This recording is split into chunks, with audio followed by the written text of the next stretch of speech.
शिव शिवाय नमस्तुभ्यम। नमस्कार दोस्तों, आज हम अपने YouTube चैनल एस्ट्रो नितेश व्यास बीकानेर के चैनल के माध्यम से एक बार पुनः आपके सामने एक नई जानकारी रखने जा रहे हैं।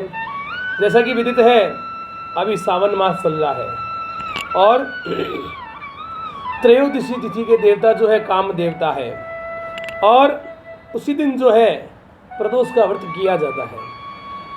अलग अलग वारों के अंदर प्रदोष का व्रत आता है और सावन मास में इस बार प्रदोष व्रत जो है सोमवार को पड़ रहा है। ग्रहों के अनुसार भी जिनका चंद्रमा खराब है उनके लिए सोमवार और सोम प्रदोष का व्रत जो है उत्तम बताया गया है। तो सबसे पहले हम पूजा की विधि बताते हैं। इस व्रत का पूजन का विधान क्या है? जिस समय सायंकाल सूर्य अस्त होता हो और रात्रि का प्रवेश होता हो, सूर्य अस्त से पहले और बाद का जो समय है 24 मिनट मुख्यतः वह प्रदोष काल है। इस समय भगवान के नेत्र खुले रहते हैं और इस समय जो है जाकर के शिव मंदिर में शिव पूजन करना चाहिए। घर से एक थाली में कुमकुम, चंदन, चावल, मौली, सुपारी, जनेऊ, फल, माला, प्रसाद, कच्चा दूध, शमी पत्र, बिलपत्र और एक जल का कलश लेकर के जाना चाहिए और सर्वप्रथम भगवान शंकर को जल चढ़ा के दूध चढ़ाना चाहिए। उसके बाद और पुनः जल से स्नान कराना चाहिए और इत्र लगा के उसके बाद जो है मौली लगानी चाहिए। नूतन यज्ञोपवीत जिसको हम जनेऊ बोलते हैं वो चढ़ानी चाहिए और भगवान शंकर को है चंदन चढ़ाना चाहिए और गीले करके अक्षत लगाना चाहिए। उसके बाद फल, पुष्प, अबीर गुलाल, बिलपत्र, शमीपत्र और धूप दीप दिखा करके नैवेद्य जो है भगवान को प्रसाद ग्रहण कराना चाहिए और सुपारी लगानी चाहिए और यथाशक्ति दक्षिणा भेंट करनी चाहिए और हाथ में जल लेकर के भगवान को समस्त पूजा अर्पण करनी चाहिए और निरंतर मन के अंदर जो है ओम नमः शिवाय का या उमा शिवाय का जप जो है करना चाहिए।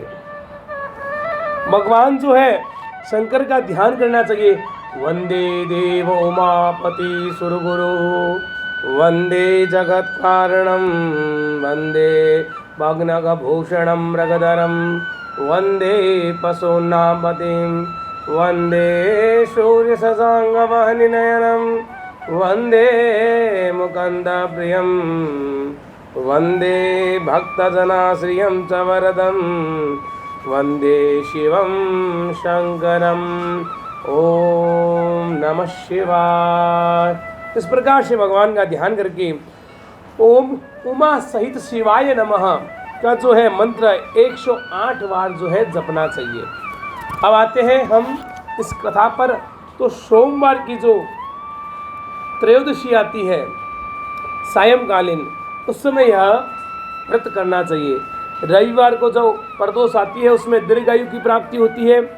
सोमवार को ग्रह दोष निवारण का जो विशेष प्रयोग किया जाता है, समस्त कामनाओं की पूर्ति के लिए यह व्रत किया जाता है। मंगल जो है व्रत प्रदोष का रोग मुक्ति के लिए है। बुध का जो है वह बुध प्रदोष सर्व कामना सिद्धि के लिए होती है। बृहस्पति प्रदोष शत्रु विनाश के लिए।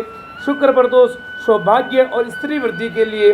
शनि प्रदोष खोया हुआ राज्य, पद प्रतिष्ठा आदि की प्राप्ति के लिए किया जाता है। आयु वृद्धि, आरोग्यता, या चाहो संतान, शिव पूजना विधिवत करो, दुख हरे शंकर भगवान। श्री गणेशाय नमः, श्री सरस्वत्यै नमः। कथा पर आते हैं।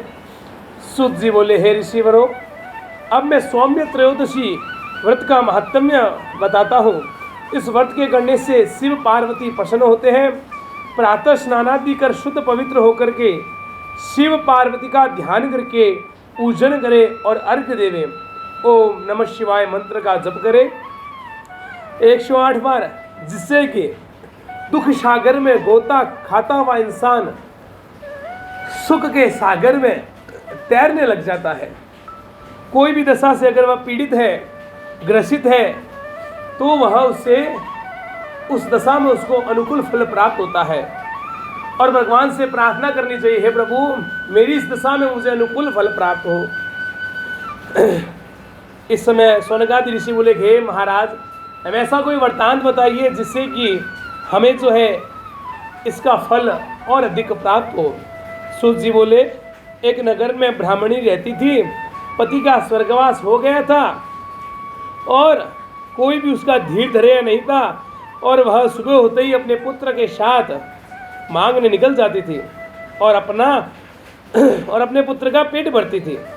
एक समय जब वह भीख मांग करके लौट रही थी तो उसे एक लड़का मिला जो बड़ा बेहाल था। उससे भी वह अपने साथ ले आई, लेकिन वह लड़का विदर्भ का राजकुमार था। वह कन्या, वह औरत अपने पुत्र के साथ उसे भी अपने घर के अंदर रखने लगी और उसका भी पालन पोषण करने लगी। वह एक समय बालक उस कन्या के पुत्र के साथ खेलने के लिए गया। वहाँ गंधर्व कन्याओं ने उस बालक को अपनी ओर आकर्षित कर लिया और उस औरत का जो बालक है वह तो घर आ गया, लेकिन वह राजकुमार वही कन्याओं से बातचीत करने लग गया। उसके बाद उन कन्याओं ने कहा, हे बालक हे राजकुमार मैं आपसे शादी करना चाहती हूँ। तो उस कन्या के माता पिता ने विधि पूर्वक उस औरत से बात करके और सारा उसे जो है विधि पूर्वक उसका विवाह करवाया। और इस प्रकार से जो है उस राजकुमार को जो है अनेक प्रकार से जो है धन संपत्ता पुनः प्राप्त हो गई। और अंशुमति का विवाह, उस कन्या अंशुमति का विवाह जो है राजकुमार से हो गया। ब्राह्मणी को ऋषियों ने आज्ञा दी कि वह सोम प्रदोष व्रत करती रहे। उसके व्रत के प्रभाव और गंधर्वराज की सेवाओं को सहायता से राजकुमार ने विदर्भ से शत्रुओं को मार गिराया और अपने पिता के राज्य को पुनः प्राप्त कर आनंद पूर्वक रहने लगा। राजकुमार ने ब्राह्मण कुमार को अपना प्रधानमंत्री बनाया। राजकुमार और ब्राह्मण कुमार के दिन जिस प्रकार ब्राह्मणी के प्रदोष व्रत की कृपा हुई, उसी प्रकार से भगवान शंकर सभी भक्तों पर कृपा करते हैं। और श्रावण मास में जो विशेष रूप से सोमवार या इस पड़ने वाली सोम प्रदोष को व्रत करते हैं उसका निश्चित ही कल्याण होता है। भगवान शंकर जो है भोलेनाथ है, इस प्रकार से भगवान शंकर सबका मंगल करते हैं। इसलिए इस सोम प्रदोष को जो है सभी यथाशक्ति यथा भक्ति जो है भगवान शंकर का पूजन करें और व्रत आदि करिए। बोलो नमः शिवाय।